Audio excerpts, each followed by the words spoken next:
we have a cause. We believe that our beautiful country should be taken out of ignorance, and the best route to do that is through politics, because that's the public arena where people discuss issues, discuss events, and discuss the direction of our country. So I'm driven by nothing else other than the love of my country and the need to see changes that are positive, so that some of us who are obviously getting on in years would want to go and retire in our beautiful country, full of the promises and having realized the potential that our country has. Right. That's like I said. Thank you, Tony. Okay, Bishop. Once again, thank you so much for having me. And I just want to answer that question by introducing by way of my background. Because I came here in the UK when I was young. I've my first degree, I've done law. I'm a practicing lawyer in the UK, and I've been fighting for the right of the Kenyans, and also being part of the people that crafted our Kenyan constitution. I see a very huge loophole, and there's a very big, huge miss. So in 2013, I went to VAE because really I was looking forward how Kenyans in diaspora, because that is my primary issue, Kenyans in diaspora, how they can be represented. 2017, I went again to VAE with my very own money, and most Kenyans could not be able to understand. But thank God right now they're understanding. So the reason why I'm so passionate in pushing the rights of Kenyans in diaspora, because that is my route, is to make sure, is to know people are getting old, is also to see every day we are reading day in, day out, how our sisters and our brothers are maltreated, killed, incarcerated, especially in the Middle East. And no one is saying nothing. I'm representing so many Kenyans in foreign prisons. Again, politicians in Kenya, they cannot be able to come and help them. So reason why I feel it is very, very important for us to be able to be in politics, because we can also borrow various jurisdictions like India and Malaysia, where you can see diasporians, they are so vibrant. So for me is to bring deliverance to our Kenyans in diaspora. Thank you. Okay, thank you very much, Bishop. Sam? Well, thank you, Lydia, again for having me. And that's a very pertinent question that needs to be answered pragmatically. We people in diaspora invest a lot in Kenyan politics, political space, not only Kenya, but many in different countries from Africa, those who come from those other countries. And seeing our investment in terms of perhaps money and in terms of hope and faith and honesty being kind of drained by those who are in leadership makes us want to see change every time there is election. And in my view, and agree with my friends here, that we do need to see a community that is free, is devoid of corruption, community that you're proud to say, I am a Kenyan. You know, I want to see a community where where politicians really do mean what they say, and that is why it really drives many of us to try and put a foot on the political environments in Kenya. And it's just about time before all this change, and again, that can be achieved or driven quicker by the good leadership we put in place. And that is, in my view, why I have religiously followed one man in terms of political activities. This is Raila Amolo Odinga, because he stands for that change. He is proved it, is historically, is gone the steps how things need to be done, changed every time. And I believe even now he's not in Supreme Court so that he can be declared a winner. He wants things done correctly, things that were done not good in that just ended election. Perhaps we could have president, and for the coming elections things can be done right. Similar thing happened in the previous election when he went to Supreme Court, and I'm glad when I read the ruling of the previous election, and I see judges possibly will follow what they said previously, and they can't divert from it a lot. And that is an element of hope that we are looking for, and it is something that we really want to see in terms of maturity of following the presidents and in terms of political maturity of the people of Kenya. And once we achieve that as a community, I am convinced that Kenyans will be free from the bondage of political conmanship, as some of them say, political deceit. Yeah, and people in these political spaces will be in a position to make sound decisions which are of benefit of the general public. And for that, I will get involved in the political space in Kenya as long as I can, so help me God. Okay, thank you so much, gentlemen. Okay, so what I want to ask is, what actually, because we have Raila Azimio here, we have UDA, all right? So they all bring their manifesto. Yeah. Okay, I'll do this, promises, I'll do this. So what actually attracted you to vote for your candidate? What attracted you? Let me start with Tony. Because there's too many promises flying around. Yeah. But what actually attracted you to Azimio? I think first and foremost is the fact that in the space that my candidate, Raila Amolo Odinga, occupies, his track record shows that the things that he has promised to deliver in his previous manifestos, when he has been in government and when he has had power to deliver, he has delivered them. So when I look at the elements of what he has put in our manifesto and the practicability of delivering those things, it makes me be very, very positive that whatever he promises can be delivered and it will be delivered. So it's only a matter of time. Because of that track record, I believe and I trust that whatever he promises, he will deliver. And if I just take you back quickly, if you look at the 2003 government where they joined hands together with the late Mwai Kibaki, all the things that they promised, even when people were saying, oh, how can you offer free primary education? You know, people are like, it's very interesting because in the Kenyan space, we seem to forget very, very quickly. And some of us who are a little bit older, we know that it was possible. And some of us went through a free primary education in the early 70s, where you didn't have to worry about an exercise book, you didn't have to worry about a textbook, you didn't have to worry about even sports equipment. You know, because if you remember, you probably don't, we had a program that was called the Kenya School Equipment Scheme, where you know, even when you just finished, doing your exercise book, you just needed to get it signed off by your subject teacher, and you go and get a fresh one. And that is really what free education is all about. And I know that has been done before. So when Raila says we can deliver free education from nursery school all the way to the university, I believe him. And just to add on to that before I leave that point is that if you look at all the challenges that we have, and not just in Kenya, but all over the world, there are three main challenges that will challenge people's pockets in terms of the monies that they're left with in their pockets. One is the education. The next one is health, right? And even if you don't deal with the others, if the Kenyans today knew that when you fall sick, you don't have to worry about attending a hospital. You will know that whenever you start feeling bad, you go to a hospital and you're sorted. If it's about education, people know that even when you talk about, in the current situation where you talk about some free education, people still know, because of not having that Kenya School Equipment Scheme, people still know that even that education is still very, very expensive, even at those levels where it has been declared to be free, like from primary school to high school, to secondary school. So for me, it's that belief and knowing that the potential of our country is so high that those things that Azimio is promising would actually be a drop in the ocean in terms of the potential and what we are capable of producing and giving to our people. That's why I believe that we can do what we say we can. And that's why you believe your candidate is the right candidate to be the president of Absolutely, without any shadow of doubt. Okay, thank you for that. Okay, I'll come to Bishop. Yeah. And the same question, Bishop. Yeah, that's a very important question because there must be a reason why all of us we are leaning in different sides.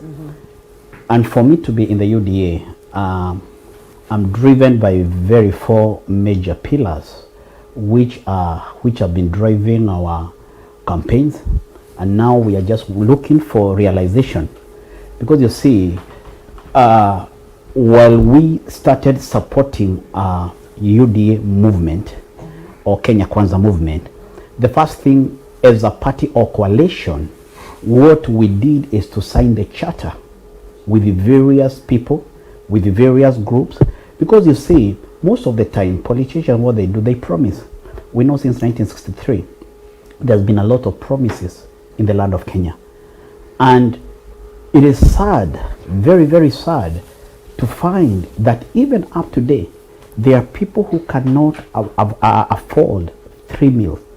Also, it is sad to know that there are people who cannot even have a chance to go to school because the kind of school they are talking about. Some of them, by the way, there are places where they are sitting under the tree in the 21st century, which is a shame. So for us, one of the things is there is a commitment, because politicians, you know, when they are doing campaigns, they are political. They are political and false promises to entice the crowd. But here, in our government, there is an account. We are putting the government into account, and one of these accounts is we have signed the charters with various groups. To answer your question, why also I feel it is very, very, why am I supporting this move, is because I know every nation, for a nation to prosper or for a nation to have a prosperity, 4 key pillars are very, very crucial. Economics. You know, where many people has also been giving us a lot of beatings is because they don't understand the economic models which we have been, our leader and us, we have been singing. Because this thing of bottom up, what is this? You can see even American, they are trying it. This is the economics that is empowering the man or the person from the grassroots. We can see since 1963 our economy has been trickling from the top, but now when it reaches somewhere in the middle, it doesn't go beyond there. And that's why we have got few rich people but millions of poor people. Why don't we this time try and strengthen and enforce the people who are down there? Let's try to give them capitals so that also they can try building themselves. That is very, very crucial. Also, issue of agriculture is very, very important, because you see, agriculture is the backbone of any economy. And if you cannot be able in Africa to sustain or to know how you can advance on the level of agriculture, the nation cannot be able to stand. My leader has a history. When that was the time he was an agriculture minister, and at that time the fertilizer was costing almost 5,000 shillings that time. He was able to bring that fertilizer down, and at that time the level of our crops, the level of our of the harvest had to triple. So I believe if we can also be able at least to support our agriculture, that can be able to help our nation. So our party, our coalition, we are very, very keen in agriculture. We give them money, we give them seedlings, we give them fertilizers to make sure they'll be able at least to start working for themselves. The other one is education. I will not be able to, so that I can give my brother a chance. And the issue of health, because a sick society or a sick nation cannot be able to prosper. That's what we are trying. Let's see what is happening right now. Universal health care. Universal health care has got it has a standard that each and every person, whether you are a billionaire, whether you are whether you are jobless, all of you have to pay 500 shillings. But now go to hospital, there are no medicine. Go to hospital, there are no even doctors. Why? Because that money cannot be able to bring those services to the people. But now in our government, what we are doing is to make sure at least it's like in this nation. In this nation, there's something we call merit test. Because if you know, if the government want to distribute resources, they do something they call merit test. So I believe this is the same way we are going to do in our government. If you are a billionaire, why do you have to pump only 500 into our health system? At least pump something huge, so that the person who is jobless can also be able to benefit out of that, so that we can have as a nation universal health care. I think those are the four key issues. I'll be able to address them as we move on. Thank you very much. So pass it over to Sam. Yeah, thank you. Before I actually say why I am leaning towards my party leader, allow me to rebut one or two what my brother has said. Yeah, and this is in relation to the agriculture, when Deputy President was the agriculture minister. And I think my memory is still clear. About that time is when we saw maize scandal actually skyrocketing in Kenya, where people couldn't afford maize to eat. And this is the same person that went out to import cheap maize from Mexico. Also, I want to talk about the bottom up. He spoke about the issue of the money trickling down, that America is trying it. No, America is not going to try that model. They said they're talking about the bottom up and the middle out, and just trying to put everything into equilibrium. And that bottom-up model has never been tried anywhere, never been tested somewhere. But I'm happy, you appreciate that even in the bottom-up model, the money will still have to come from the top. You know what I mean? And how are you going to manage the money you're giving to the youth as capital base to start their business? How are you going to recover it? That is a question maybe you can answer. But okay, I digressed. Now back to the reason why I lean toward my political party and political leader. Number one, the manifesto is second to none in terms of the competitors. If you look at what is in it, the 10 points agenda, we can discuss all of them. Perhaps will take ages to talk about everything, but I'll pick one or two. Number one is the barber care. This is something that basically is planned to revolutionize the whole economy. Because if you're getting free medical care, definitely you will be treated when you're sick and get back to your feet, go back to work, and the economic cycle continues. You know, the things of WhatsApp around base for medical contributions will be forgotten. And if we look at another pillar, the social support, the 6,000 that Baba has spoken about passionately. This one, I know in the UK and other developed worlds, people do get some social support. Yeah, and these are just to mention a few, and basically is the reason why I'm deeply into the Azimio, and I want to see this all rolled out in a pragmatic way that reaches the end users. And I can't stop talking. I know, like your show says, speak out, stand out, speak up. Right. And the reason also why I stand behind Baba is because he's been standing out all along his life, and he's been speaking up about everything that goes wrong in the Kenyan economy in terms of democracy. And thanks to him, we saw when Section 2A of the old constitution was repealed, and that allowed multi-party system. And thanks to him, now people can have many parties. Yeah, the constitution was phased out when the new one was brought into place, and that also thanks to him. You know, he shook hands with President Mwai Kibaki, and as things went along, the constitution was realized, and that has actually shown us that we can do things differently. And perhaps the reason of the previous 3 elections, we have seen presidential election petitions going into the Supreme Court. Yes, 1 has been struck out, 1 was actually ruled in favor of Raila, and hopefully, and I'm saying hopefully, and I'm very convinced that this is going to be ruled in our favor. Okay. Yeah, let's not preempt, because yes, right? Because you're not very sure of what's going to happen. Yeah, but that's true, yeah. When both of you are talking, something that you all mentioned about the manifesto here is education and health. Yeah. Right? So don't you think they're just riding on that because they know the importance of education and health anywhere, not just in Kenya? Yeah. So they'll ride on that. But I know Bishop also spoke about you can't believe people are still starving here. People are starving. Some people are not going to school. They're reading under trees.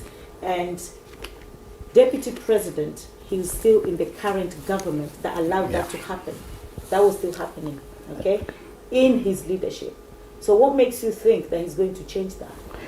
I think we are not visitors in Jerusalem. We know exactly what is happening in Kenya.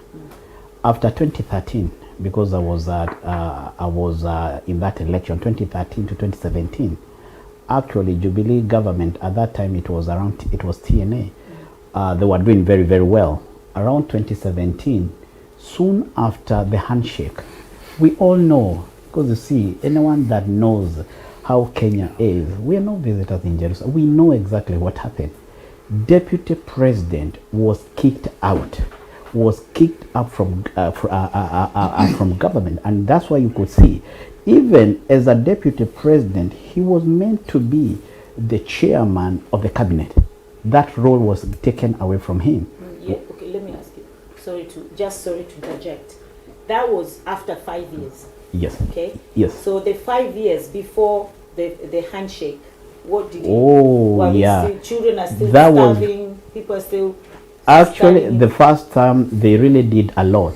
So many schools were renovated. Remember, again, that was also the time also they were changing curriculum. The same first term in their office, the kind of infrastructure which they did was so huge. So for the first year, 2013 to 2017, it is tangible. You can see exactly what they did. But from 2017 now to 2022, that's where the problem started. There could be no movement anymore. I don't know, Lydia, whether I could just correct that perception that we have been given by our older friends that things started going haywire from 2018. And I think, as my good bishop here keeps telling us here, none of us is a stranger in Jerusalem. You know, and let's say none of us are strangers in Kenya, because that's really more straight to the point.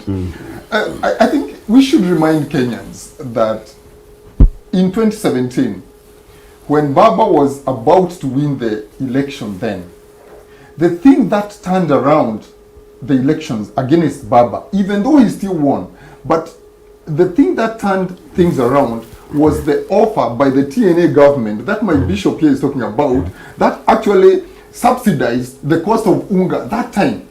But Now, 2017, yes. he didn't win. Well, Contested. It was contested, Yeah, and but actually, he He was did, contested, but Yeah. he still did not win. and he was given an well, opportunity. you could say, what I'm saying is, the election that he contested, he claims that he won. So he never Obviously, won. we do not have the figures now because we didn't have a scrutiny like the one that has been ordered So in the we're current just using situation. assumptions. Yes, yeah, because I think a lot of these things we have to understand. When an election has been contested, it is being contested on what fundamentals, you know. And you see, even now as we speak about, because I don't think the issue of sub judice really prohibits us of talking about a few things that have already come out of the court. It doesn't.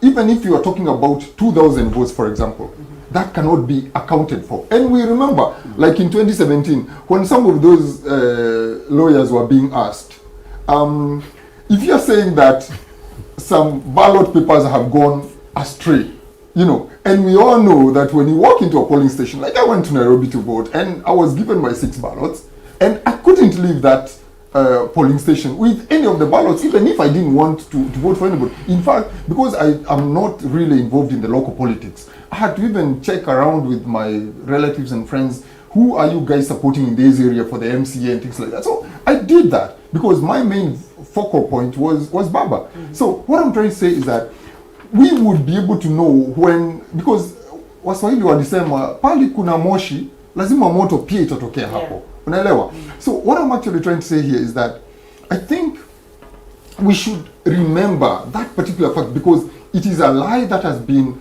repeated several times by the Uda people, that the economics of Kenya went down south after the handshake. And that's the If truth. it wasn't, no, let me finish this. If Lydia, and I would want you to probably answer this to me, if it wasn't, why was it necessary for the TNA or the Jubilee government or whoever they were to subsidize Beya Unga a few months, in fact I think about 6 weeks or something like that, to the elections? I think they did it in June or July of 2017. Why? Because all along, if you look at all the scandals that had happened since 2017, since 2013 when they came into power, all those things just kept on stripping off the capacity of Mwananchi to afford their own living, and it went on. And to be very, very honest, whatever we are experiencing today is out of the foundation that was set up by the Jubilee government in the first term. There is nothing, there were no fundamentals that changed even after the handshake. If anything, we see that what has happened in 2018, they only sort of like continued to finish off the projects that they had started. But nothing really that changed, even with my good bishop here claiming that Ruto was edged out of the whole thing. None of those things changed. So the suffering of Mwananchi today is a culmination of all the bad things that were set out in the first term of the Ruto government. It is nothing that has changed. Nothing went haywire. Nothing was turned upside down by the handshake. So I find it very, very difficult to understand why we cannot be honest with ourselves and answer that question. If indeed things were running very well in the first term of the TNA Ruto government, why was it necessary?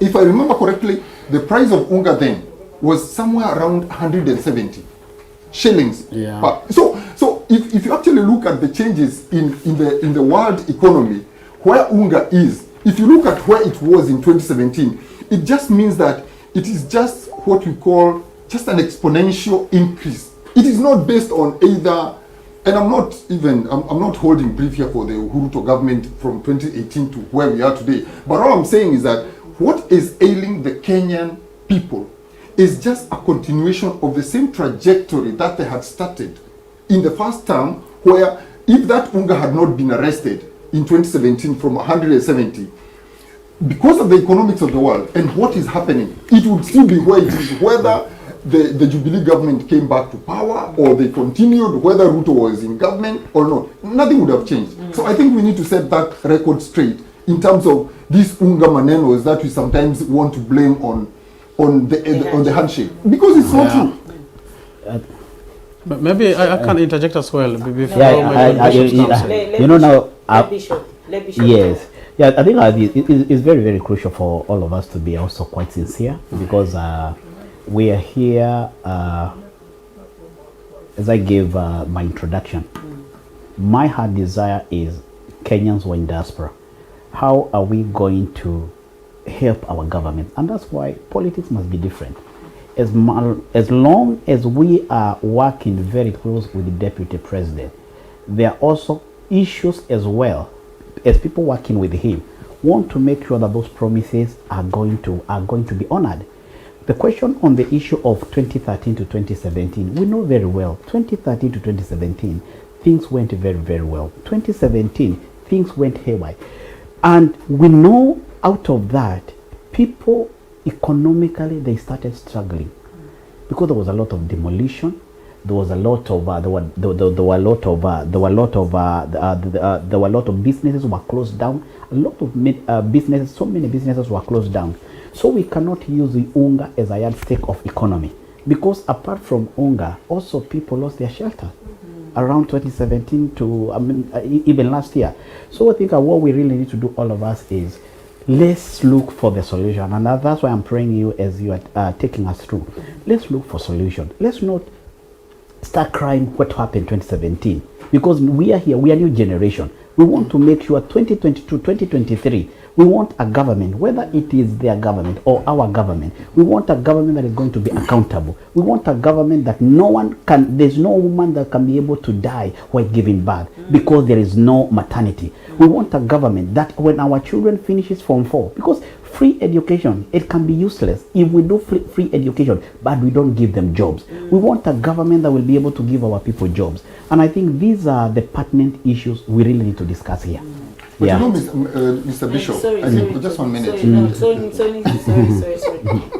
And Bishop, you actually believe that your UDA is going to deliver this? They are going to implement this? Oh yes, it is really going to do that. Okay. And I've given you the reason why. Number one, we feel because you see, we know most politicians, they are conmen. Yes. I've been in that field. I know they will promise heaven well, they will come and give you hell. But the reason why I'm saying our government is going to be subjected to us is because we have a document. This document is enforceable. It is enforceable. You remember even David Cameron. The one thing that made David Cameron to sail in this government, in conservative government, is the same way. David Cameron was going, I remember he was going with a banner, making sure that constituents are going to sign on his promises. And by the time David Cameron was leaving out, all those signatures which were annexed in that banner, people were asking, have you done this? Have you done that? He was taking one after the other one. So I feel that the reason why I'm confident, because it's not about sweet words so that you can woo the voters. It's about making that government accountable. Because at the end of the day, when the new government comes, we forget UDA or UDA. We have a government now. Can all of us make that government accountable? That is all what matters. Tony, I know you're passionate about this, but I'm coming to you. Sam. Well, yeah. I know Tony has taken a very soft stand and kind of digressing from his initial stand of 2013, 2017 politics and 2017, 2022 way of governance management in Kenya. And that's good, you know, if you can like take a substance in such that is quality. And well, but I still want to make one point in relation to the first government of Uhuru Ruto, and you said they did a good job, yeah, and which many of us doesn't dispute that. Yeah, however, that is also the time that we saw some mega scandals going on. Yeah, just to mention a few, within first 100 days we had the Hustlers Jet. You know, we saw Kim Marwer. You know, the energy sector was kind of dominated by cartels. You know, and those were people from specific community in Kenya, and it went on and on and on. 2017 election came, yeah, and Uhuru, being a patriot that he is, I think he had to reach out to Raila so that Kenya could move on in a good way. And that is what I'm afraid your leader never wanted. He's somebody who believes Kenya is mine and the other people are non-subjects. They are passengers in our community. And that explains even why during his entire campaigns he never even stepped in Nyanza, rather Luo Nyanza, because to him, he's like, those people will tell them what to do because we will have government machineries. And to take you back in the contested 2017 election, he actually stood before international media and called the Kenyans who are protesting militias, you know. So this is somebody who is already, in my view, put a tag on a community. Those are militias, you know. So they doesn't deserve to be heard or to be given like a share of the cake. But that is now where it is. And I really appreciate your soft stand that we need to see a government that works for Kenyans, devoid of which political side you are in. And we need to see a community which is free of corruption, because I think corruption is the main thing that drags us down. And we need to see a country where institutions does their job and they are supported to do their job through without interference of other parties. And in my view, I think once we go through this petition and we move to the next level, the next government of Azimio will give Kenyans everything they want to move their lives forward. Bishop said about the charters, I think this was afterthought after Azimio had gone through all the 47 counties. Remember, before Baba was asked to start to buy on the 9th of December last year. Before Baba stood in Kasarani and said, I have walked around the country. I have collected signatures. People have given me a document and asked me, go and lead us. You are our Joshua. Yeah, we are behind you.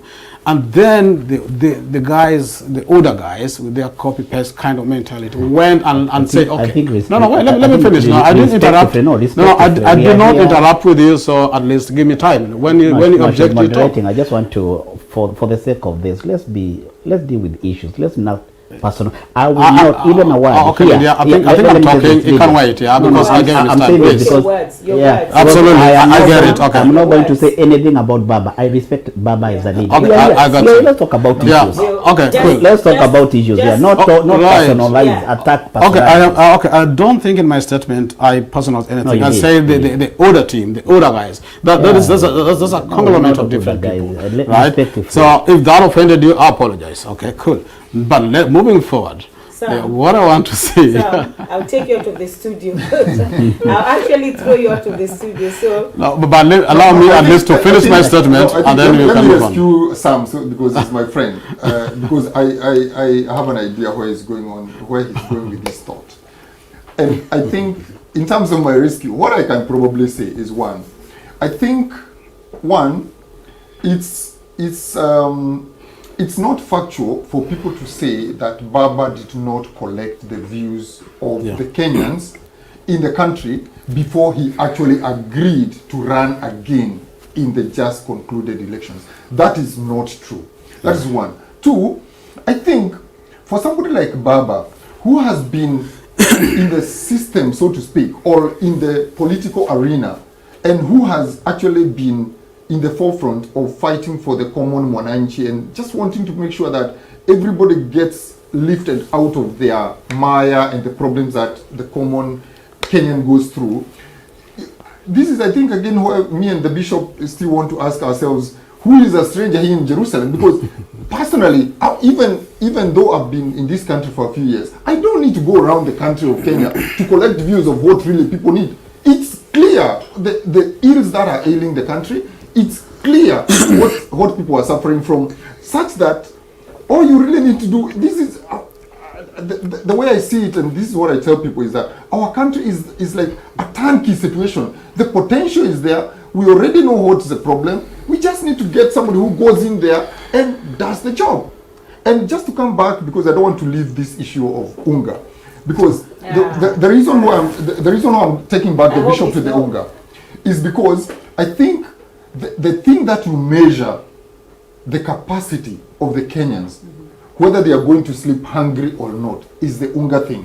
When I was doing the campaigns in Nairobi, and I would look at a man who is asking me, give me 100 shillings or 50 shillings, my thought is, a whole grown man like me asking me for 100 shillings, which is not even sufficient to buy a packet of UNGA. You see, it's really like a yardstick. It's just something that you use. And we know that actually the reason why the politics of UNGA have been run through over and over again is because for a Kenyan, and you know that, Lydia, I know you're not a stranger in Kenya, is that if you can afford every Kenyan a packet of UNGA, whether you give them matumbo or whether they have sukuma wiki, they will be sorted. Because they can eat their ugali with maji or whatever it is, but they will know that they have something at home. And so that is why it is very, very important. Even when you look at all these things that we talk about, the agricultural sector, and what my dear bishop here is talking about, what William Ruto has done in previous engagements in the past, we know all those things that, without necessarily repeating what Sam is saying, all those things about maize scandal, they were all directed, and they had a direct effect on the capacity of the Kenyan person to afford that packet of UNGA that I'm talking about. And it should be made known to the Kenyan people that during that period that my bishop is talking about the reign of William Ruto in the agricultural sector, there isn't really something that is really tangible, that is long lasting, that we can see the footprints of it today, because the idea that he could have done all those things and then things could have collapsed during his first term, 2013 to 2017, and where we are today, is just not right. Because what we really need to be able to do, and this is what our country lacks even today, is making such fundamental changes in the country such that it doesn't matter whether Sam becomes the next president or my good bishop here becomes the next president. Some things just should withstand any of those shocks. And that's my view. Okay, I think both governments actually they've let Kenya down. That's where we had the voter Absolutely. apathy. That's where we had the voter apathy. There's no question about it. It's so pathetic that the percentage of the people that went to vote because they don't believe in either of the government. Absolutely. So for us to sit here, yes, I know everybody, I believe in UDA, I believe in Azimio, everybody believe in their own candidate. True. But why did we have the voter apathy? Why is it that a percentage of people did not even go to vote? Because I think all the promises, no, Bishop will talk. no, I just got one point to add on Yeah, that. I think I- yeah. No, don't forget with two. You're two- supposed to give me more time, We yeah? have to give Bishop Yes, time now. yes. And because we've been promised and promised and promised, nothing has ever been delivered. So even though you're talking about Raila, there was free education. We've never seen free education in Kenya. It's always just things in the paper is different from things in the ground. In the paper we have so many things, promises. Yeah, can I say But let Bishop talk. That's can absolutely I say something? And I think we really need to reach a point where all of us have to be quite sincere. Because we know as a nation, there's been a huge failure since 1963. If you go and you follow the successive governments, what happened since the time we got independence, you can see the only time where you can be able to give an accolade is when Mwai Kibaki took the government. And again, I would say, when he took the government, again, he was working with Baba, which again will give him that he supported Mwai Kibaki. But what I want us to emphasize in support or following the question you have asked, we are leaders here, and we really have to be very, very sincere. And dynamics of politics have changed. And when I say dynamics of politics have changed, when I got that constitution from my party leader, did I analyze it? Yes. Do I know it is doable? Yes. Areas which are not doable, have I given recommendation in one way or the other? Yes. And how it can be achieved.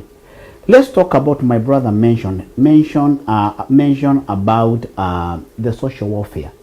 You know, all of us, we really need to be very, very sincere. I told you 2017, I was very close with the government in Kenya. 2017, there was, in fact, it is after Kibaki left, elderly ladies were promised 2,000 shillings by that government. That government could not be able to keep that. Why? It's because the government is broke, cannot be able to afford. As I tell them, do they know that 70% of our GDP go to salary and recurrent expenditures? It is only 30% that is there. And by the way, let's even not call it 30%, because there are debts to pay. Right now, we are living in minus. Now, if a leader comes and tells me, I will, if you are jobless, I am going to give you 6,000 shillings. For heaven's sake, where are you going to get this money from? I know there are a lot of arguments. Oh, we are going to seal the loopholes of corruptions. But let me tell you something about corruption. Corruption, even after the handshake, we know about our COVID billionaires. Where are they and who are they? Right now, one of their lead campaigners is called Waluke. This man is on bail. He was leading the campaigns of Baba in Kakamega, both sides. This guy, because of corruption, he is out on bail. Have we heard anything about that? The other key people who are surrounding Baba, we know very well, who are mentioned as COVID billionaires. Yeah, I don't want to mention them on this TV, but they are there. So let's be sincere. The issue of corruption is a huge issue. And it's until all of us join our hands together and know how are we going to deal with this dinosaur, which is creeping our nation. So no one can be able to tell me that in the current, I heard Babu Owino saying, one of the reasons why we need to get Baba on the 8th of August, that was a day before campaign, is because on the 9th of August, everybody who is a jobless will get a check of 6,000. Number one, even there's no infrastructure. How on earth? And let's be sincere. We know in this government, in the UK government and any government in the Western world, they are trying to minimize. They are trying to take out people out of social welfare. That's why they are trying to introduce entrepreneurship. That's why they are trying to introduce internship, to make sure that these people now, they are processed and they will be able to get back to work. But when we say that we have money as a government to give to the jobless people, that is a kind of deception. So for me, what I feel as leaders, and we are here, let's say what is right and let's rebuke what is wrong. So for me, I know it cannot happen. We don't have finances, we don't have resources. Kenyan coffer right now, it is minus. There's no money. The country is broke. Yeah. But the other day I saw Ruto. He was in Kakamega. Yes. He was actually telling them that after he's been elected, he's just waiting for the Supreme Court to make a decision. But he knows, of course, that he's going to be the president. After he becomes the president, he's going to bring the hustler money Yes. to the people. So now you just say that there's no money. So where is he going to get that money to give? You see, that is one of 100 billion, and he was to give 50 billion. 50 billion means what? Now, what you can do with that money, there are outgoings, or there are some things you can be able to stop, so that at least you can be able to get a chunk of that money. Because you know, when you take a chunk of that money, let's say for instance, issue of development, if you are paying contractors, you can have an agreement. Instead of giving us 50 billion, let's give you 25 billion, and then after 3 months we'll give you the other 25 billion. Out of that 25 billion, I will give to 3,000 people.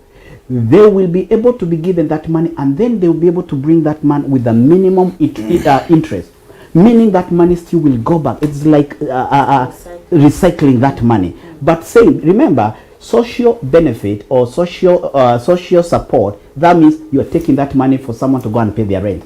That money is not going to do the economy. It is just going to expensive. So in our way, that's how we are going to do. Make sure that that money is going round. Lydia, Sam, Yeah. before you come in, I just want to say thank you for everybody who is watching today. Thank you so much for everybody. I can see we have a lot of viewers today, but please share if you're a Kenyan, or even if you're not a Kenyan, like we say, we learn from each other. Please, guys, share. And thank you so much, Jackson Samate. I know you're watching, and he said the reason Dubilot first team was a continuation of Kibaki Raila plan. That's what Jackson Samate is saying. I'll read it again, exactly what he wrote. The reason Jubilot first term was a continuation of Kibaki Raila plan. Yeah. Good. So Yeah. let's respond to Jackson for that, because I know he's I watching. think- Thank you so much, Jackson, for watching. Guys, keep on sharing as we continue. I think Lydia, sorry, Tony. Yeah, I think I got a point to make, and I'm sorry to take you back to the voter apathy thing, because that's where we began. I view it differently. Yes, there was voter apathy, but I think the IEBC needed to have cleaned up their data system before, like, providing the information. The turnout, the total number of registered voters could have been much less than what we know, because even the KPMG said there were, like, some people along the way have died, you know, and there was just no correlation between whatever the IEBC provided and what were in other government statistics. So the voter apathy was there, but I'm not going to put it as over 34%. What is there? Perhaps I'd say maybe 15 or 20%. On the other side, I know Jackson very well, a good friend of mine of a long time, and he has a very valid point that the reason why the Uhuru and Ruto excelled in the first term was because of the pre-laid down structures by Raila and Kibaki during the government before the Uhuru-Ruto government. Yeah, but that would be to a certain element, obviously. You know, the new government does have different things. And again, it was a complete overhaul of government structure. You know, we first time we had the governors, first time we had the MCA, and, you know, Raila and Kibaki ended with the previous structure, the old constitution, you know, right? So the corruption that was there, to be honest, they were there because people who were tasked with those responsibilities looked at what is it in it for them before looking at the bigger picture, the greater good of Kenya. Pardon my throat. Yeah. Coming back to the social welfare that my good bishop spoke about. Sorry, I think I got it. Yeah, that's fine. So as we okay. Yeah, just I'm good. respond to Jackson, yeah. Yeah, so of the Samuel Jackson, I'm happy he's watching, and yeah, I agree with this line of thought that yeah, the Kibaki government gave structures for the incoming government, but that's to a certain level, because the government operation changed completely from the old system to the new constitutional mandate. And so sorry, I'll let you crack on. I think I'm going to serious talk. I think I understand where the gentleman is coming from, and I think when you look at it, it's really the same thing that they have used against Baba in this election, when Baba said that we want to have a continuation. Now, everybody has said Baba wants to continue with the punishment or the perceived punishment that the Jubilee government has effected on the Kenyan people. But if you look at what that viewer is saying, what he's saying is that what we had set out with the Kibaki government, especially the good things that had been planned ahead. Remember, we are coming from a place where we had even the 2030, plan, and this is really where Baba was coming from with his 10-point agenda. The 10th point of the 10-point agenda that Baba had was, we need to be able, from where this government ends, we pick out the long-term plans, the things that we need to do to continue from where this government has stopped. But he didn't say that he was going to copy and paste what Ruto government had done and continue inflicting pain on the Kenyan people.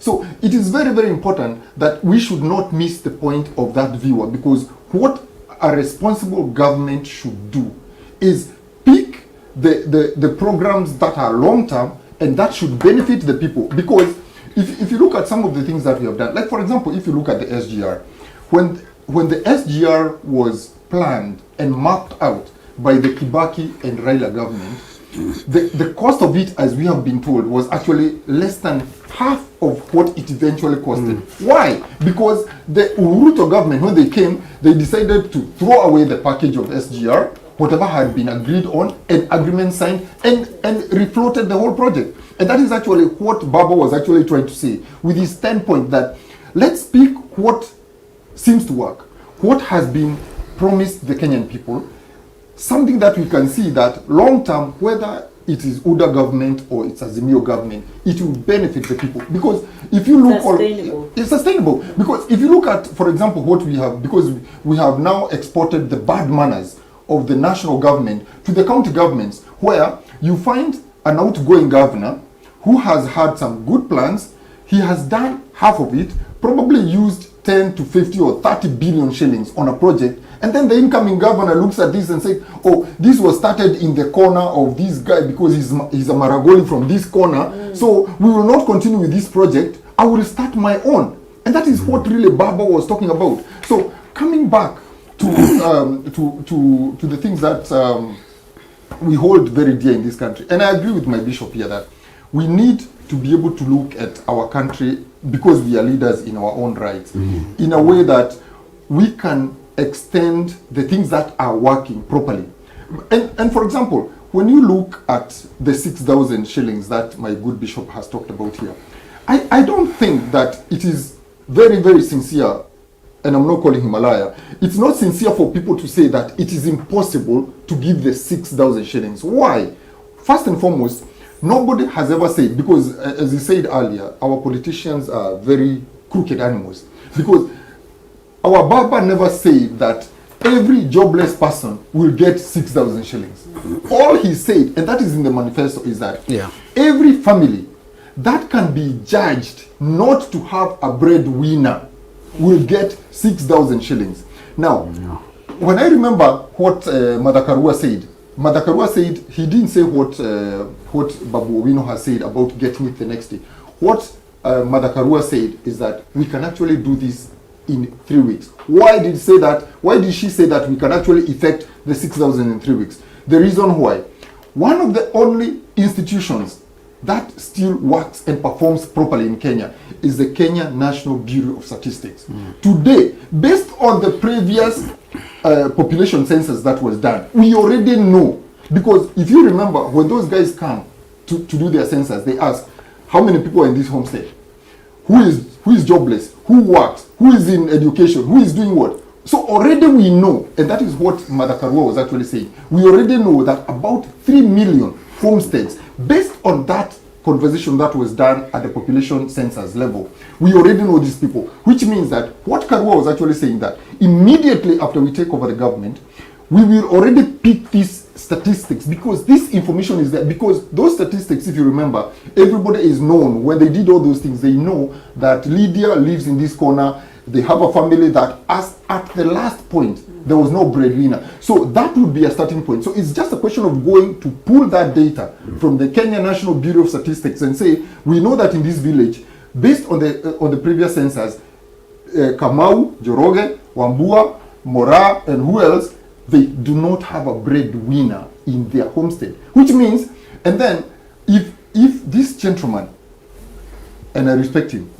we talk about not being able to get this money, and yet they're saying that they can get the 100 million or 100 billion Hustler Fund.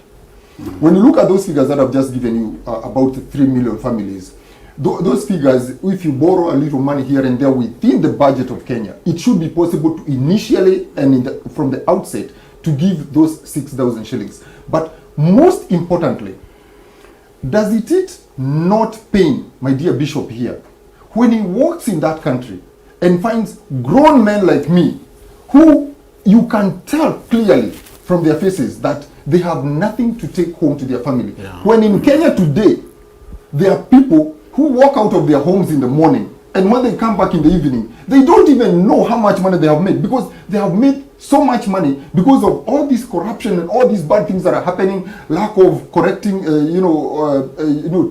collecting all the revenue that is due to the government. So the money is there. And we know that because if you go to Nairobi today, or even if you go to your outlying areas in back home in Nyanza or wherever you come from, you will find that every corner, somebody is doing a skyscraper who they cannot even explain where they got the money. We have got this case that was brought up the other day about this city council guy who is earning 21,000 shillings a month. And yet, he has got about 9 Prados.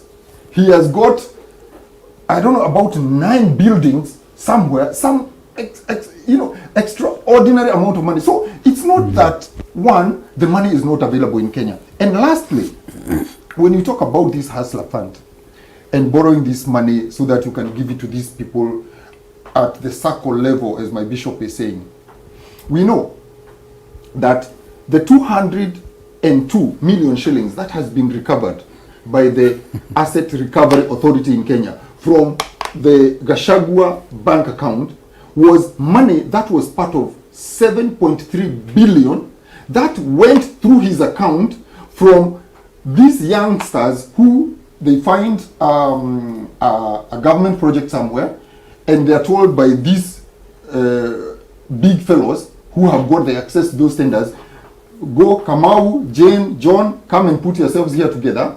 Okay, we have this tender, all right?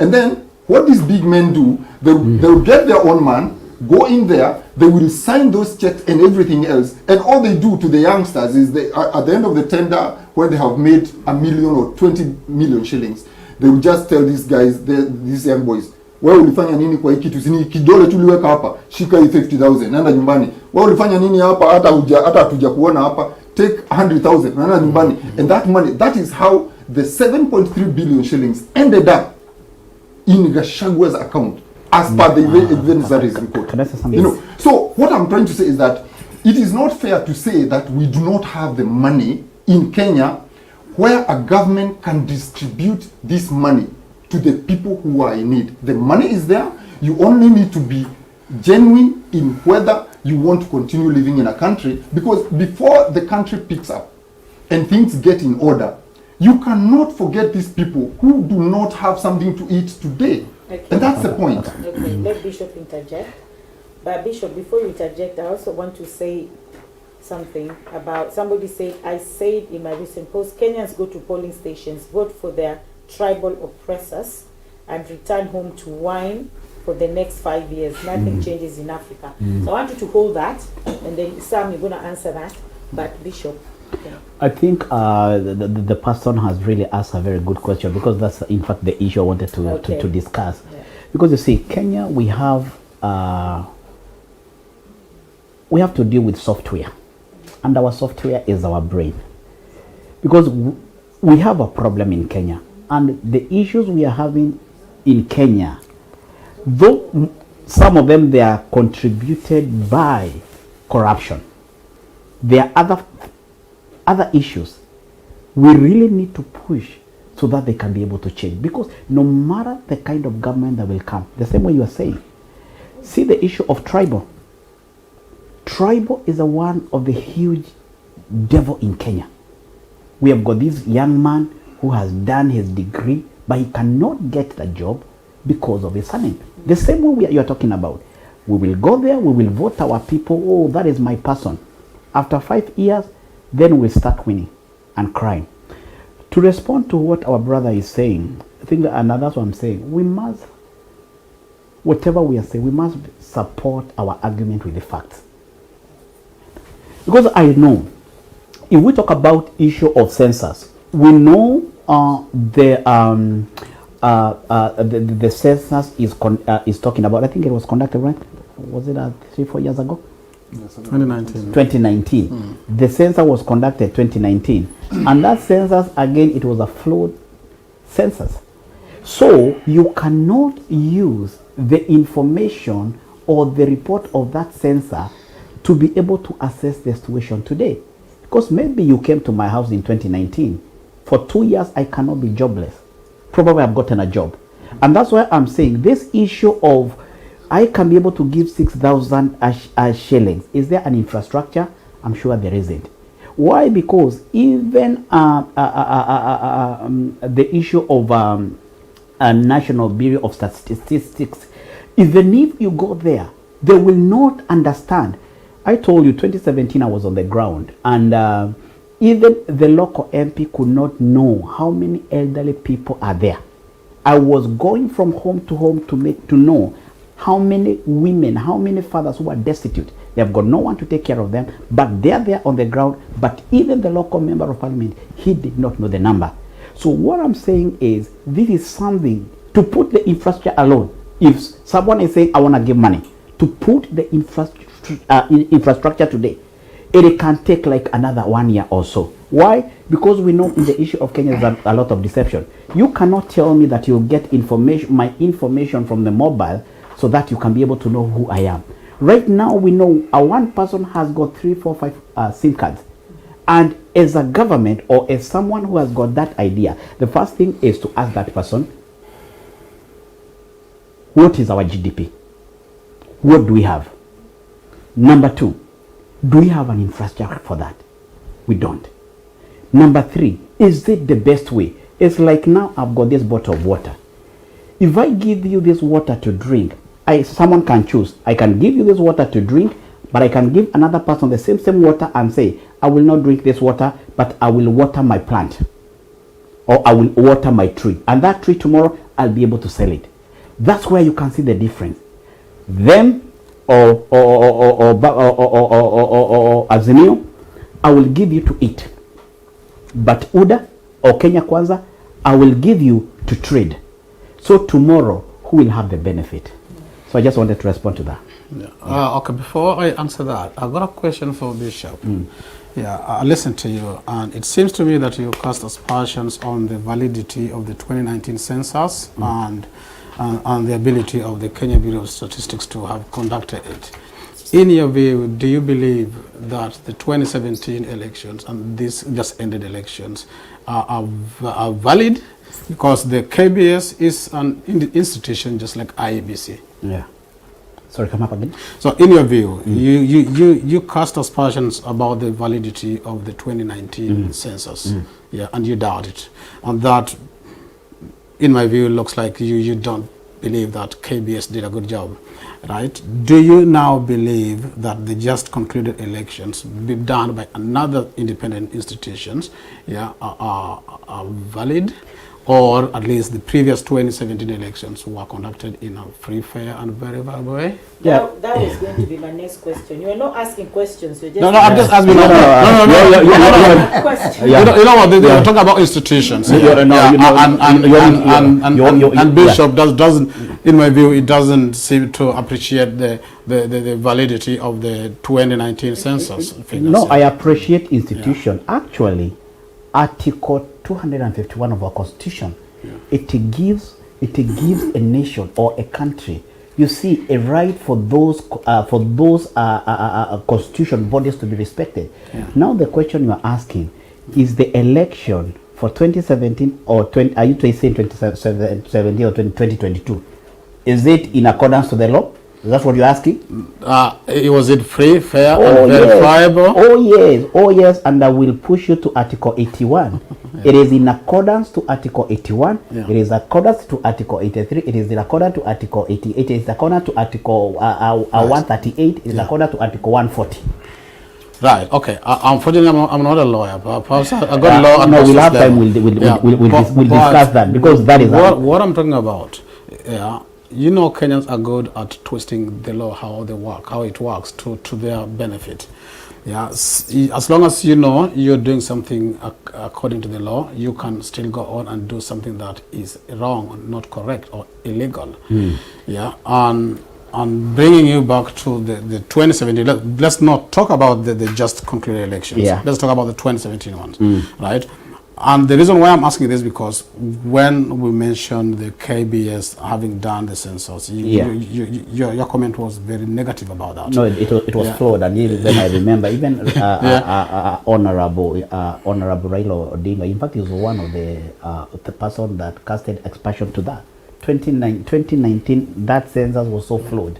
Okay, so that institution of KBS did a flawed census. The IEBC in 2017, do you believe they did a good job? IEBC 2017, the court said they never did a good job. They said they never did. And they gave Baba an opportunity for a reland. Yeah, and Baba gave them conditions, and a minimum condition, preconditions.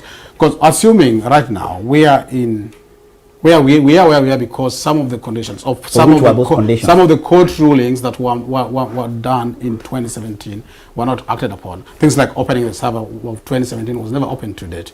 Things like having a neutral referee to kind of judge the leaders through the repeat elections. But you see, were not done. These were the reasons why actually Odinga and the NAS at that time said, we cannot go back to play the game. We still got the same referee. We still got the same linesman. We see the VAR guy is the same person, and the court have said the game you played was full of illegalities and irregularities. Yeah, but even but even the issue of BBI, he went to the same people. He never complained. No. Okay, let's jump the gun. Let's not jump the gun. Okay. Yeah, BBI is a different thing. Yeah, but you bet me when I say like Baba said, we want for us to get back to our rematch. We want XYZ to be done. Yeah, if not, I cannot walk myself into a slaughterhouse. Technically, he was saying that because you're going to face the same people, the same team, the same officials, perhaps the same body running the game. For me, I think he could have done it. He could have done it, and who knows? Maybe he could have gotten it.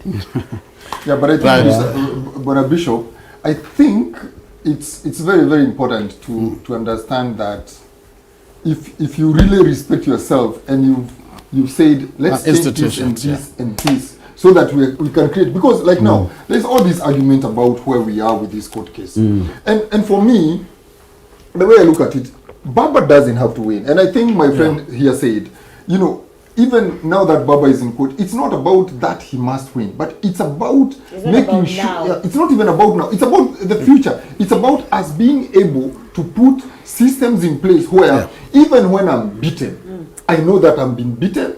I call my tail between my legs and I walk away, knowing that I was beaten squarely. And I think every time when people say, Baba cannot accept a loss and things like that, I think based on what has happened before, we know why the Mutunga court didn't nullify the election. They are the first. It was the first court that said they didn't have sufficient time to do a recount, do a scrutiny. And I'm glad at least this time the Supreme Court has said that they can do. They have allowed a scrutiny. Only that again, I've just read a few minutes ago that Chebukati has also decided he's not opening the servers again. But that's beside the point. What I'm trying to say is that what me and my bishop here, we can agree is that we should try and make sure that we make things so clear on the ground for everybody. Because in Kenya today, and I keep on telling my UDA guys here, if UDA wins and they bring the same suffering that Ruto and Uhuru has brought to us, that suffering will not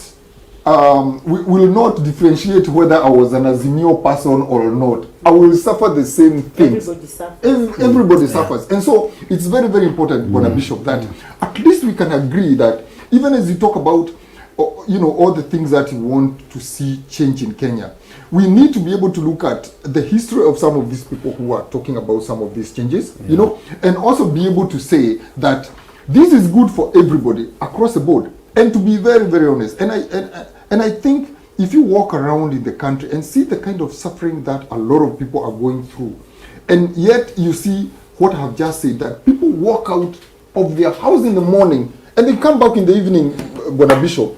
If you ask them, Bona Bishop, leo umetengeneza pesa ngapi? A guy cannot even tell you. Because a guy has banked so much money, and money is coming left, right, and center. Such that you find people in their own homes, somebody would be having 1 million shillings when he's walking on the streets, and yet in the same country, you have people who cannot afford 200 shillings of bunga. Can I say something? You're finished? No, go ahead. Go ahead. So I wanted, I didn't want to forget. It's a very important issue you just raised. So for me, Mr. Bishop, I think one of the things that we should be able to do is to find a way that even in the interim, we can alleviate the suffering that Kenyans are going through today. And for me, that is very, very important, more than even industrializing the country in 30 years. Because today, if you go to hospital and you cannot be treated and you die tomorrow, it doesn't matter what me and Bishop advocate and what happens in 2030 or 2040. That person will be dead. You cannot bring them back to life. They will have left, people who are orphans and things like that. So it is very, very important. And I know that from my own understanding and having gone through that aspect of the 6,000 issue, it is not meant to make people feel lazy or make people think that they don't need to work. Because we know, and this is what we've been trying to explain to people on the ground, that even in this country, you cannot keep on going to collect the welfare money without proving that you are making active participation in looking for a job. And that is what we are telling people, that in fact that whole package, if the people, including the UDA people, had actually accepted to look at that issue of 6,000, what we were looking to be able to do is identify at the county level the people who will actually be collecting that money. We also, as we have said, that we have one product per county, we also need to be able to know what is available in terms of job creation opportunities in this country. How many people do we have here who are plumbers, who are farmers? Who are these people who are coming to collect the 6,000 at the end of the day? What do they know? So that you put that data bank together, so that as you go along, you keep on winning those people out of that package, so that it doesn't become something that everybody now relies on as part of their own livelihood. Because even some of us, we know, and I would encourage the Kenyans, when that thing comes, that as we have found in this country, some of us who ever tried, when you found yourself jobless for 1 week and you went and queued for that door, the way those guys treat you cannot go back there tomorrow. They make it so difficult and so shameless. You feel like you are a nobody. So it's not even something, but we know that there are people in Kenya who would be able to be, rescued by that package. And I wish you guys in UDA, even if you form the government, which I hope you won't, that you would actually be able to take up that, so that we make sure that we don't have a country where somebody walks home with 1 million shillings when somebody cannot take home a shilling. Yes. Can I say a very quick, maybe for and then I have a question again. For the sake of those who are watching us, because you have just raised a very pertinent issue, the same way you echoed in 2017. And this is what I said from the beginning. We must have the sincere leaders.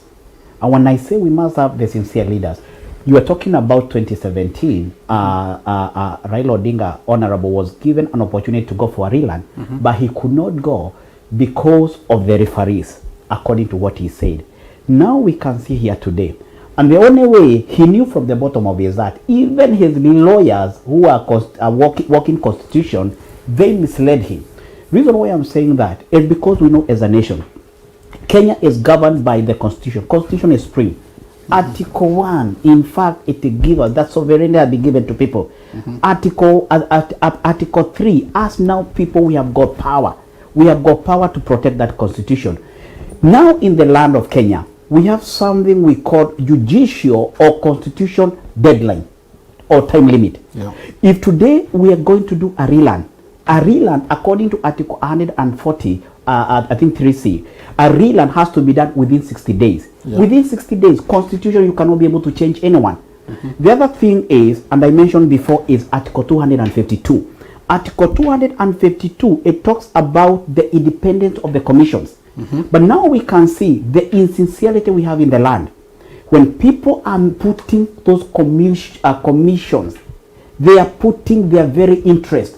And that's why you see in such a nation, if you want to be a commissioner, you don't have to, in fact, you have to sign a note that you are not aligning yourself to a certain political side. Now we can see what is happening right now in Kenya. The 4 commissioners, I know we'll come to that. The 4 commissioners, in fact, today, the chief counsel for Azimio, James Orengo, the man we respect, today also is the one that said that he is praying or he's asking an order for the judge or for the Supreme Court to be able to kick out the chairman so that the others can be able to conduct the election. Number one, we know it is not possible. Why? Because Cherera or any other commissioner is not a lawyer. Kenya Constitution says for you to be a chairman, you have to be a lawyer. Number two, those 4 commissioners, even when they were joining the commission, they were joining purely because of political, because they knew what they were believing themselves in. This is the same thing, people of Kenya, we need to do. We have to be sincere to ourselves. If you are applying for these jobs, and that's why as leaders, for the sake of our nation, if I am serving here as a commissioner, I'm not serving here because of my president. I'm serving because of the nation of Kenya. If we take the government, we are not going to serve UDA. We are going to serve all Kenyans. Whichever way, if you take the government, we expect you people to be able to serve the Kenyans. And that's why we are having cross-party discussion. And I feel because diaspora, they are watching us, why can't you ask us as diasporans, what is the way forward for us? Because whatever is happening there, it is affecting us while we are here. But what can we do here as all of us to make sure they are going to play clean politics? Okay, Lydia, can I just say one thing in response to Bishop? Yeah, I appreciate that you quoted the section 252 of the Constitution, and that provides the guidelines on the commissions and their roles. Yeah, but I want to stand behind my governor, James Orengo, who was my MP for a very long time before we were split. Yeah, and his prayers are actually valid. Yeah, are valid in the sense that Chebukati himself, in declaring the presidential results, he acted ultra vires of his mandate as stipulated within the section 138(3).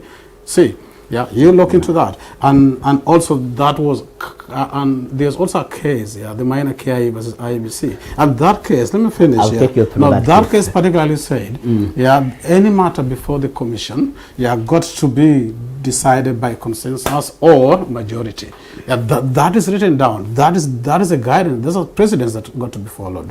So, in my view, Chebukati acted outside the requirements of the Constitution and the case laws that are in place. Yeah, the section 138 he actually tells how the role of the commission, and the commission here is IEBC, is not the commissioner. Chebukati does get his roles through a gazette notice, Yeah, and the Gazette notice tells him when to declare. So his job as a national tallying officer begins after the tallying, the verification by the commission ended. And that is what didn't happen in this election. And that is why the 4 commissioners actually walked out and they say, whatever you are going to declare out there is very opaque. We all know there, we didn't tally that. We did not verify that. So we are walking out. So how, if you're going to say like Chebukati is fair, yeah, there are 7. And the commission works in, it's a democratic situation where the minority have their say and the majority have their way. And this is a situation where the majority should have had their way, and then minority are kind of having the way. And that is wrong. That is why James Orengo said Chebukati ought to actually to be in jail. He got away with bungling the previous elections, and I think he became a lot more emboldened, and he decided to do things very horrible as he wishes. Yeah, he actually, instead of giving the commissioners, letting them do their jobs, for example, chairman of ICT, Nyangaya, he delegated that guy to be doing other things. So, You know, I will stand behind Orengo in this any day, because Chebukati, in my view, as an Azimio guy, and we are over 6 million, perhaps 7 million of us that voted, yeah, that Chebukati, to be honest, need to be in jail. And I pray and I support this. I pray that perhaps the criminal liability side of it, maybe the Supreme Court should direct the DCI to do further digging, further investigation, perhaps forensic. They don't have that jurisdiction. That jurisdiction needs to be done by magistrate court. Can I say something, because it's very crucial before he talks? Yeah, because you know, as we're here, we really need to give people the right information. Yes. And paragraph 138(3)(c) just talks about tallying and counting, at the polling station level, not and then you announce at that level. Check. Then Magna Carta 2017, this case came upon, because you see before then, like 2017, what happened?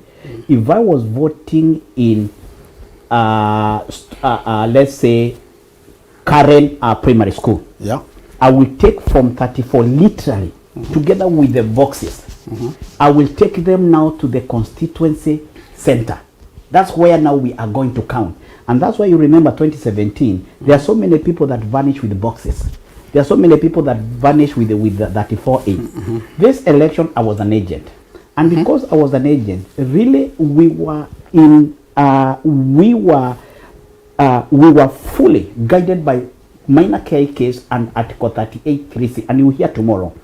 3C says if we are voting in this polling station, because now station a stream make a station, if we are voting in this station, now we are supposed now to take our form, to take our vote, let it be counted, let every agent sign, then Form 34A now, it is, which is the presidential, it is now sent now to the constituency polling center, where now they will be able to develop Form 34B. Now Form 34Bs now, they will be taken out to the National Tallying Center, where Chebukati is. They will be able also to tally the forms again. Now that's where he will develop Form 34C. So that Form 34, Article 138, it's not talking about commission. Actually, it is Regulation 87 of the election law, where it talks about the commission, they have to work as a team. But let me ask you something. If now these commissions, they were there announcing, in fact, they were announcing even hours before it was announced. But now, tell me now, for the interest of the nation, if now you abandon, you abscond your duties, you have left your duties, now you have left and you have said you are not in agreement. And that's why the Chief Justice has left them with a question, and Deputy CJ. Answer us on Friday, the day of rebutting. Tell us, until when were you allocated those jobs of welfare? Did you protest? Did you even complain? You are busy giving us the result. On your faces, we could not see any problem. But now, hours before the election is announced, you know, for me, I call them saboteurs. I call them people who are saboteurs. I call them people who are not patriotic. I call them people, in fact, who are supposed to be charged of treason, because they could cause the country to fight one another. It's correct, and yeah. it is very, very important. We have to be loyal when we are serving the nation of Kenya. Okay, question. Mr. Bishop, Yes, I think because I don't want to leave that point, because it's a key point in the sense that we do understand. I understand that whole process of that 4A, B, C, and up to the D, which is the certificate that you give to the president-elect. But I think, and this is where I think me and you need to come back and start asking ourselves the right questions. First and foremost, why is it that we actually need to take Kenyans through this whole big process, including guarding the votes, including having agents in the polling booths? Why is it that we cannot establish an IEBC that can handle that whole process without anybody else being needed to be at the station, to be looking after those votes, after those boxes? Why is it?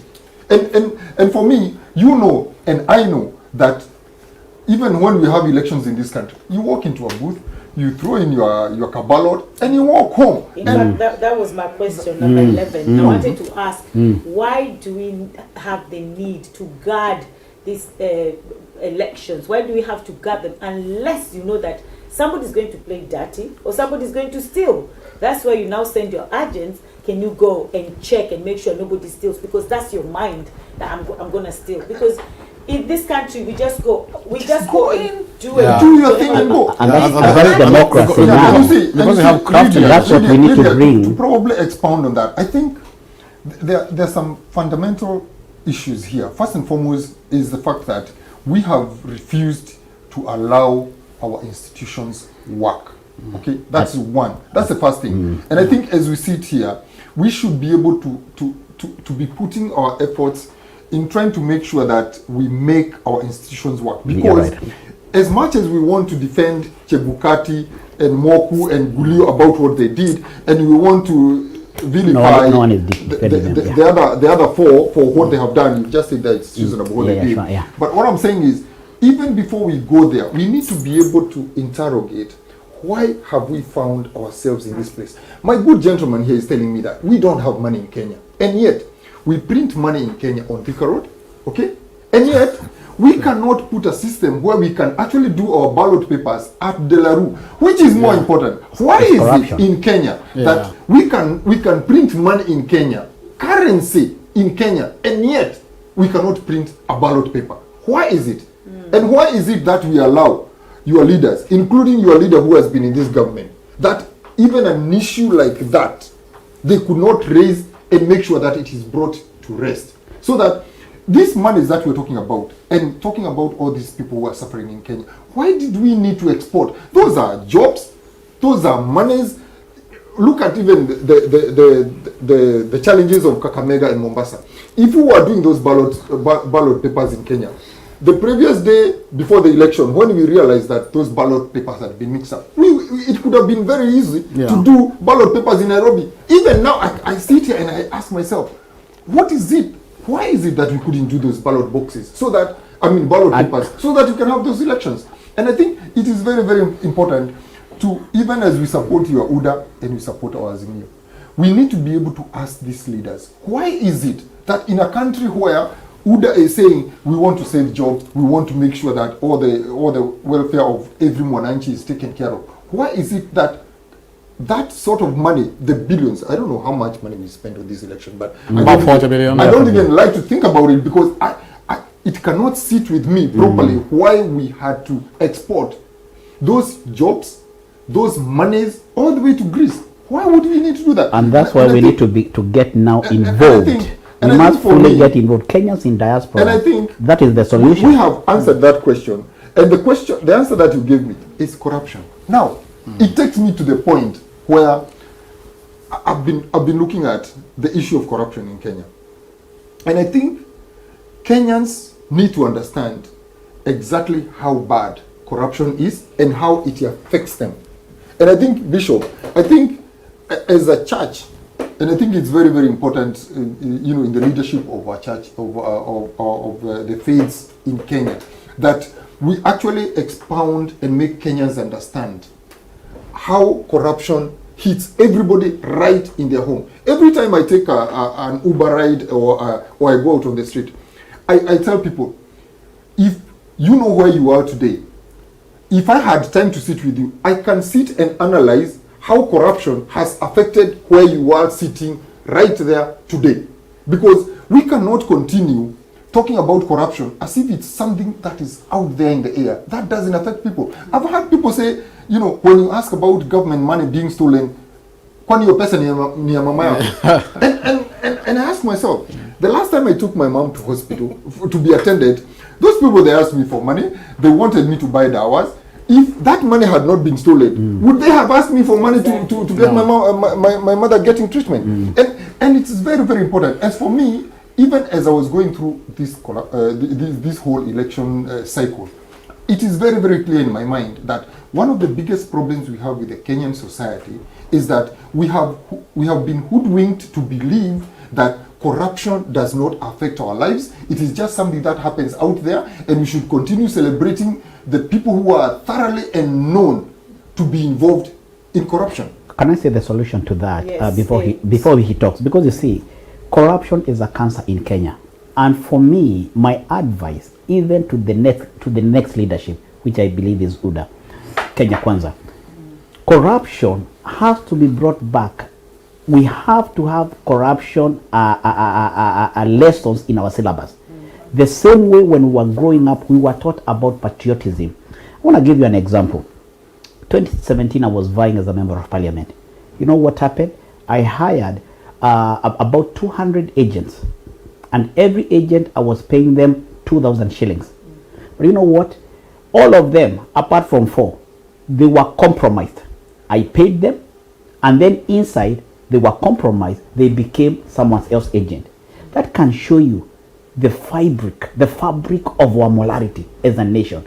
And we have to, because you see, as much we are talking about government is immoral or government is corrupt, it has to be taken back to our syllabus. We have to start teaching our children about corruption. And even for those people who are here in diaspora, what should we do? Because we can't keep on winning and crying and crying and crying and crying. We must get involved. Our voices must be heard. Right now, which is very, very important. You see, Kenyan constitution has blocked Kenyans in diaspora. They make sure that they cannot participate in the governance or politics growth of our nation. They make sure it will never happen. Instead of us joining together, instead of us making a voice, instead of us telling all of us, we must be heard. Our voices must be heard. Because you see, you have been here for years. I've been here for 26 years. And let me tell you something. 20 years I've learned. United Kingdom, they don't have farms. They don't have big farms, but they eat every day. United Kingdom, they don't have many cows, but there is a lot of milk in the nation. Kenya, we have everything, but you still find people are borrowing. What is wrong? It is the kind of governance. Unless we come together, forget where we are coming from. Let's put a voice together. Let's have a caucus together. Let's talk as people in the diaspora. Let's challenge our government. You gave us the manifesto. You are accountable to us. This is not a time for you to please us. You are accountable to us. Okay, thank you very much. I just want to say thank you again to everybody who is watching. But before, I just want to read some comments here. Somebody say when the 4 commissioners opt out, Chebukati ought to have postponed the announcement so that he can try and allow for the census after all. He still had an extra day to announce the winner. True. Why was he in a rush to announce Ruto as the president-elect? It makes no sense to me. And I'm just reading what people are saying. Yeah. Someone saying I'm watching all the way from Nairobi. Thank you very much. And someone say Africa can only move forward when this dissociates strategy from politicians. You cannot ask a medical nurse to prescribe your 30-year plan on healthcare. Yes. Someone say if M-Pesa knows how much is your account, how can a government doesn't know how is alive? Okay. How is that? Someone say if M-Pesa knows how much is in your account, how come a government doesn't know how is alive? I don't know how much is alive. I think a lawyer is asking the victims on what should be done about not punishing the criminals. I'm just reading, okay? The illusion of democracy. Someone says that. Someone says the only day Kenya will move forward is when the elections held are free and fair and open to absolutely anyone. It's so unfortunate that the presidency is about tribes and not about our country. Until we move tribalism and corruption from those at the top table, we stand no chance. Good show, my sister. Thank you. Isn't possible to ask them if both Ruto and Raila can form a government if the results are deadlocked for the sake of Kenya? Somebody asked that.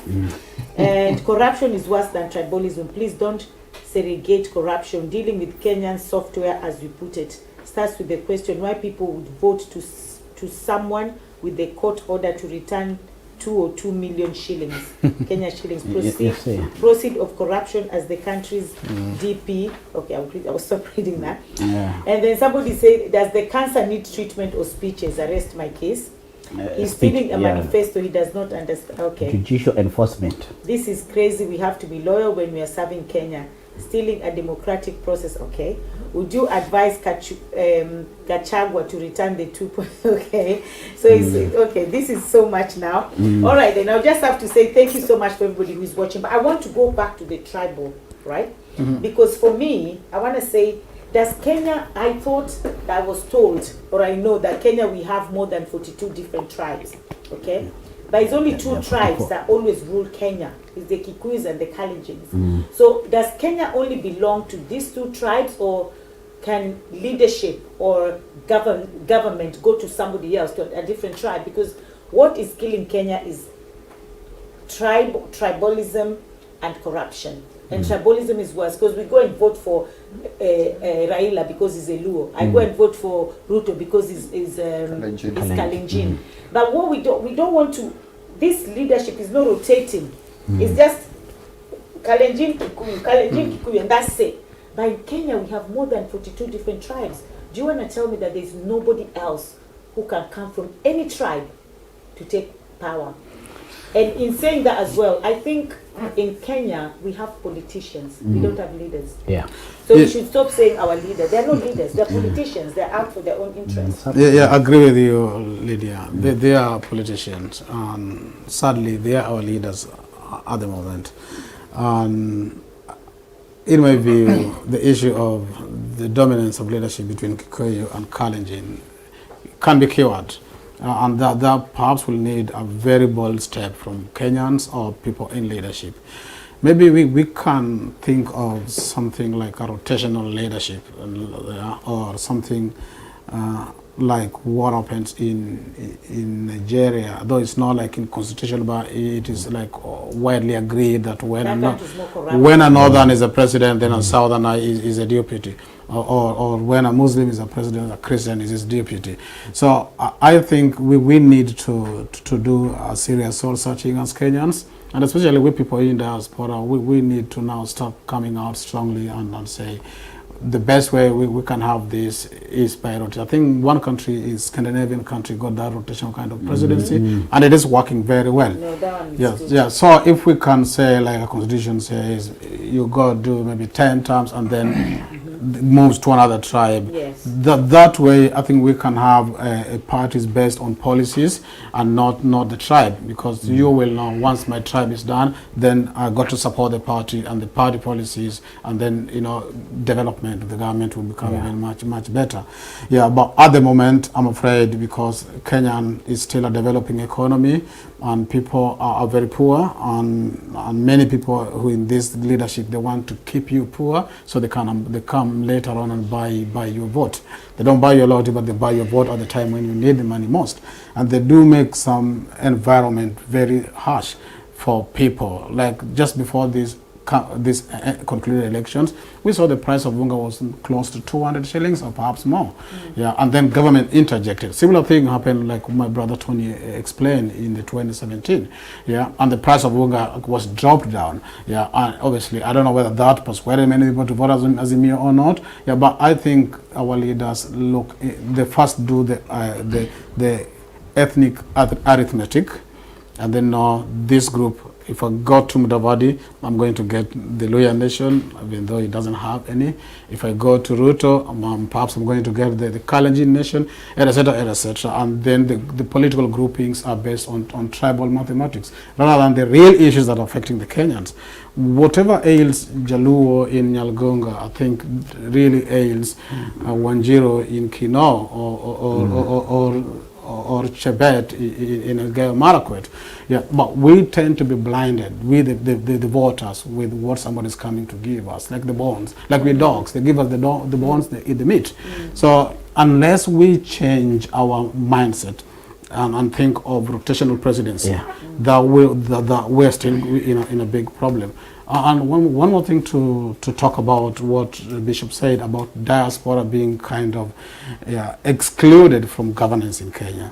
It's a sad situation that it is even documented in Constitution. If I'm wrong, I think 79, section 78 of the Constitution. Yeah, that bars anybody with a dual nationality. Yeah, 78. Yeah, from being a state officer. If you can't be a state officer, you cannot be MCA to president. You cannot be CS. You cannot be CAS. Technically, you can't do anything. Now, what we are looking is not at the fact that we are blocked, but I think Kenyans also are blocking some kind of the knowledge migration back to Kenya, because if you want to bring me like a CS and I've got dual citizenship, I can't, because I'm kicked out based on that section of the Constitution. So I think it is for the benefit. It's a win-win situation. People in diaspora can get opportunity to serve in the governance or politics, and the government can get that opportunity to tap on the excellent knowledge and skill set and upright morality that people gain from working and living abroad. I think that's a very, very good point. And as you have said, I've seen also that issue of cancer has been repeated by so many, because I'm the one who have mentioned cancer. Yes. When I was talking about cancer, I'm saying it is something that is eating us up. And the only way we can be able to solve this issue is to deal with our judicial system, to make our judicial system to be independent. And the other thing, as Kenyans, what we need to stop. You know, if Kenya today you want to be a politician, if you steal, you'll be rewarded. You'll be the next politician, which is not supposed to be the case. These people who are vying as leaders, they are supposed to have morality. If you are mentioned, just mention alone, you know, where they are circumventing the people is to say that the case is still in the court. But let it be a moral thing for each and every leader, that if there is a mention and you are being investigated, you know, we are living in the developed world. If you are mentioned, just to be mentioned that we are thinking, you have done A and B, you cannot be able to participate in governance. So that is the kind of morality we need. The other thing, as I come to your question, why tribal? Kenya politics is made of fraud. And why am I saying that? It's because each and every 5 years, a certain group will meet, certain group will sit together, and they will come with a new party. You see, we don't have a party. You know, if we're talking about this party today, 2027, we are going to have other parties. We are going to have different parties. It's not like Tanzania that we have a CCM, Chama cha Mapinduzi, which has been there since independence. You know what it stands for. In Tanzania, you know, even a small tribe person can be able to become the president. Why can this happen in Kenya? It's because they are ganging together. The big tribes, they are ganging together. It's because we don't have the foundation, we don't have the morality. Our politics, they are based of immorality. So if we can be able to sanitize our politics and bring moral grounds that if you are mentioned, you are not supposed to vie, I'm sure we'll be able to change the nation. Yeah, but you see, before I allow my bishop to leave that point, because it's very important here to clarify this point, Lydia. Okay. First and foremost, I think it's very, very important to bring out that point about how we apply our law and why we are not being able to stop the crooked fellows who have been, even like you said, Waluke, the Gachagwas, and everybody else. People need to remember that the Ruto government is what has brought us where we are. Because when the late Mutula Kilonzo said that we cannot have Uhuru and Ruto vying in an election when they have been accused of crimes against humanity. I just wanted to say that because I know Bishop said that if you are mentioned, yeah. Baruto have been mentioned so many times in corruption. Yeah. So, Actually, I was going to say that because what the bishop is saying, you know, the world over, you don't measure corruption on success rates of a criminal case in court or things like that. They use what we call a perception index. And today, if you walk the streets of Kenya, and it's very unfortunate that whether it is so or it's not, when you talk to children, and I've seen those clips going around, you find when you ask the children, they say, who is the most corrupt person in Kenya? They say Ruto. Now, I don't know, but that is a perception. And the people like the Transparency International, they couldn't have gotten it so wrong that they used perception index to gauge how corrupt a person is. And yet, in the UDA fraternity, we have two people at the top who have got the highest perception of corruption in the country today. But you see, now, they have not been charged. Coming back, you see now, Bishop, you cannot eat your cake and have it. No, it just mentioning.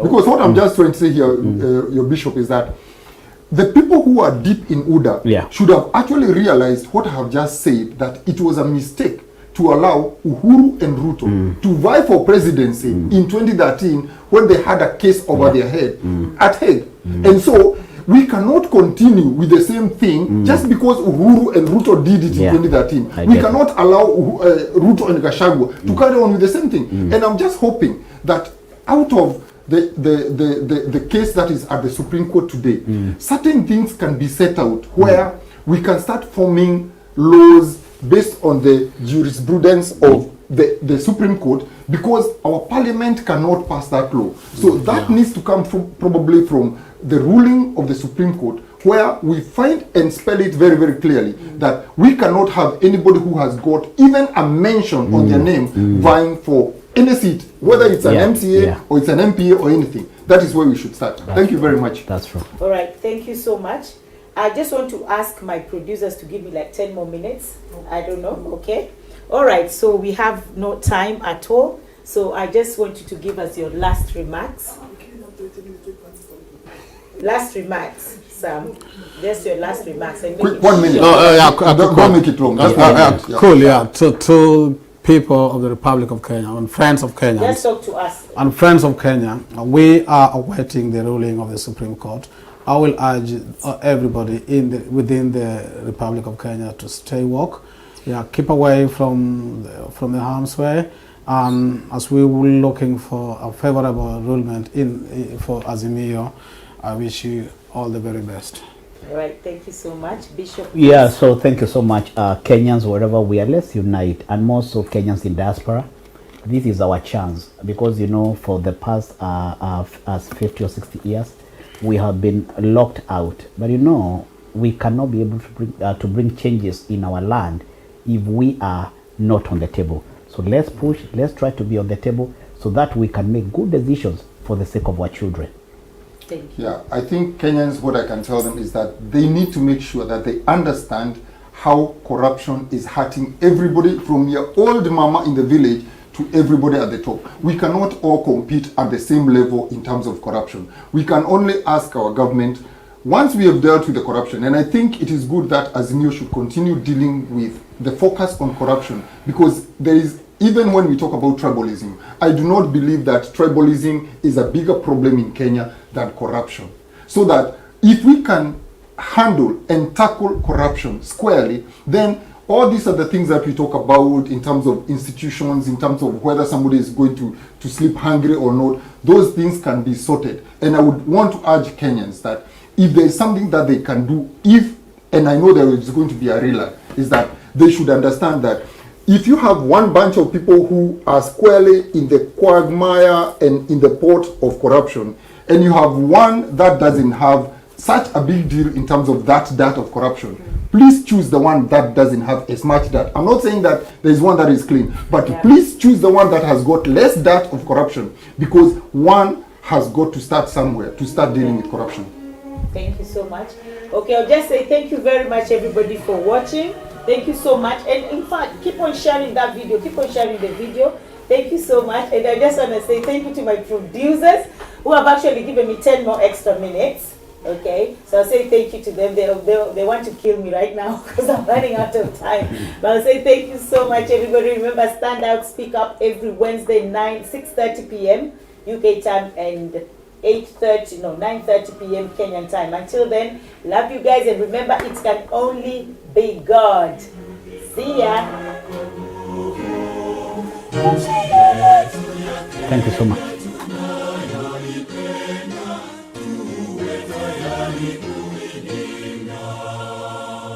Na tujenge taifa letu. Ndio wajibu wetu. Kenya istahili heshima. Tuungane mikono pamoja kazini. Kila siku tuwe na shukrani.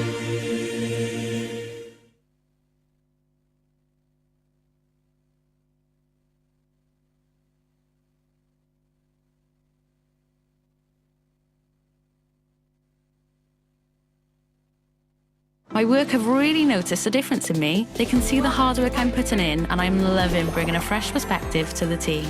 The future is open. The Open University. More roofs to repair, more houses to clean, more boilers to fix. When it comes to your business, you can always do with a little bit more.